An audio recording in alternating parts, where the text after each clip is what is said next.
Donc bonjour à tous, bonjour à toutes. Donc, je vais vous faire l'analyse de la première ligue, donc de la première ligue anglaise, donc du Boxing Day, vu que c'est le seul championnat qui a vraiment joué tout simplement pendant les fêtes et qu'on peut en tirer des conclusions vu qu'ils ont joué et que j'ai rarement fait d'analyse sur eux.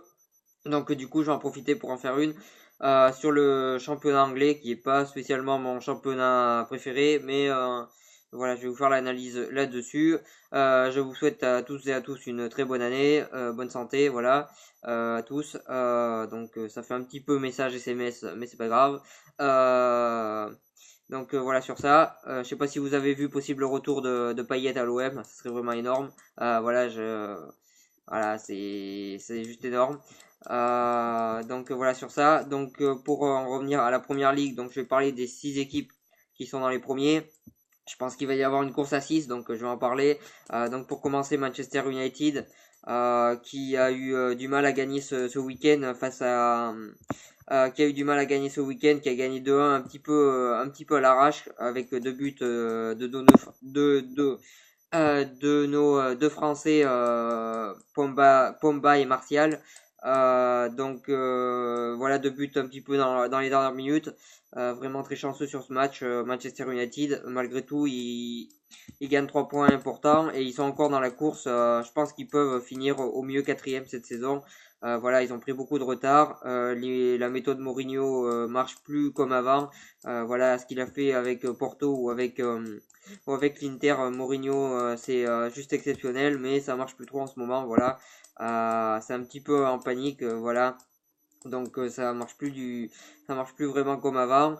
Ça a pris du temps. Après, il n'y a pas non plus une équipe fabuleuse en ce moment à Manchester. Il a écarté des joueurs un petit peu bizarrement comme Martial ou De Paim. Il a fait des choix bizarres. Il les paye peut-être un petit peu cash. Donc malheureusement pour eux, ils sont sixième. Je les vois finir au mieux quatrième et encore j'y crois pas trop. Voilà, c'est un petit peu limite quand on les voit jouer. Voilà pour eux. Après Tottenham qui gagne encore un match avec un but superbe sur une passe, il me semble, de Sissoko. Voilà, un super raid au milieu de terrain. Ils ont assuré le principal sur ce Boxing Day, les joueurs de Tottenham. Voilà, ils sont cinquièmes aussi. Je pense qu'au mieux ils peuvent espérer une quatrième place. Un faux pas d'une grande équipe, ça reste possible.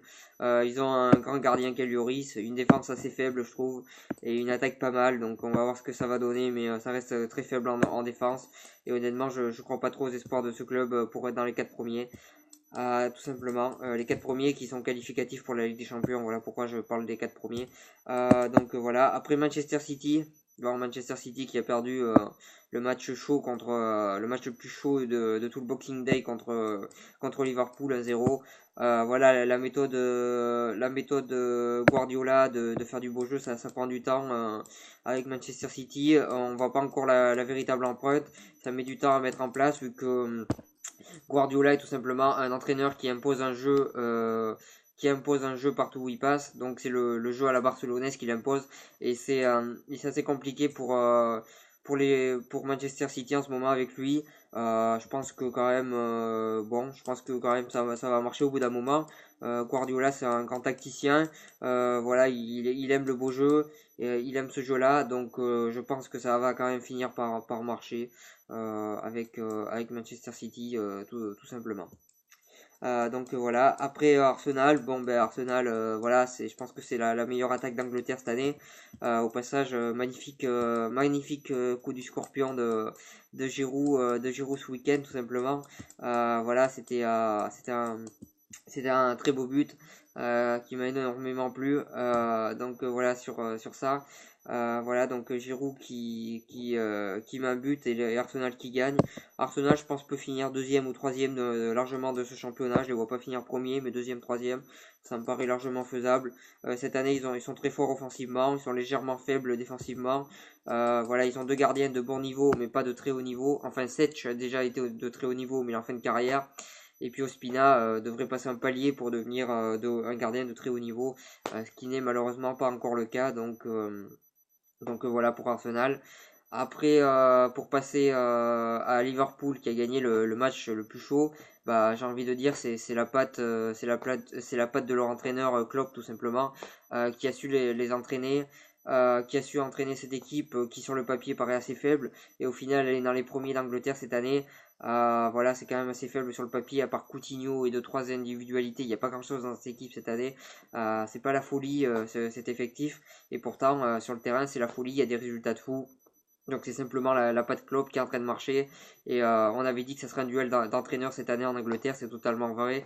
Klopp est en train de l'emporter sur beaucoup d'entraîneurs, et est en train de leur montrer une leçon de football, parce que c'est juste énorme ce qu'il fait avec avec Liverpool, c'est grandiose, et bravo à lui, parce qu'il a un effectif pas forcément fabuleux et il arrive à faire des choses fabuleuses, donc un grand bravo à lui. Donc pour finir, bien sûr, Chelsea, entraîné par Conte, premier du classement, avec un très beau jeu. Je pense qu'ils peuvent ils ont des grandes chances d'être champions d'Angleterre au final. Voilà, parce que Conte, il sait les emmener au sommet, il a su remettre en forme des joueurs comme Costa ou Hazard. Bon, après, leur jeu est très dépendant de notre français Kanté. Euh, mais euh, voilà, je pense que si Kanté est blessé, ça va faire beaucoup de mal, parce que Kanté, voilà, c'est un vrai numéro 6 moderne, il est devant, il est derrière, il est partout. Voilà, il est voilà, voilà, c'est une pile électrique, il est juste partout. Voilà, c'est fabuleux de voir un joueur courir autant sur un terrain. Il est juste fabuleux, il est juste sous-coté ce joueur, parce que ce joueur il fait partie des meilleurs joueurs du monde pour moi. Voilà, il est au-dessus, voilà, pour moi il est au-dessus de Pogba à l'heure actuelle tout simplement. Pogba il est surcoté et lui il est sous-coté, parce que tout simplement Kanté ce qu'il fait c'est fabuleux, c'est magnifique. C'est voilà, il court partout. Voilà, je comprends pas que qu'on parle pas plus d'un joueur comme ça, parce qu'il est fabuleux. On voit bien que Chelsea dès qu'il joue pas ils sont en difficulté, donc voilà, ils sont très dépendants de son jeu, et malheureusement s'il se blesse pour Chelsea ça va être compliqué. Mais s'il se blesse pas, Chelsea a des grandes chances d'être champion. Après il y a aussi d'autres belles individualités comme Hazard, comme Costa. Voilà, il y a plein de belles individualités que un entraîneur comme Conte sait faire jouer, et c'est assez beau de voir jouer Chelsea comme il joue. Il a su redonner une âme à cette équipe, et je pense qu'ils ont des grandes chances d'être champions d'Angleterre. Pour moi ils vont l'être. En tout cas, on va voir sur ce championnat anglais qui est assez passionnant, qui est très serré. Donc on va voir ce que ça va donner. Donc je vous souhaite une très bonne continuation. N'hésitez pas à partager, à cliquer j'aime si vous avez aimé cette vidéo, à en parler autour de vous. Donc voilà, sur ça, et je vous souhaite une très très bonne continuation.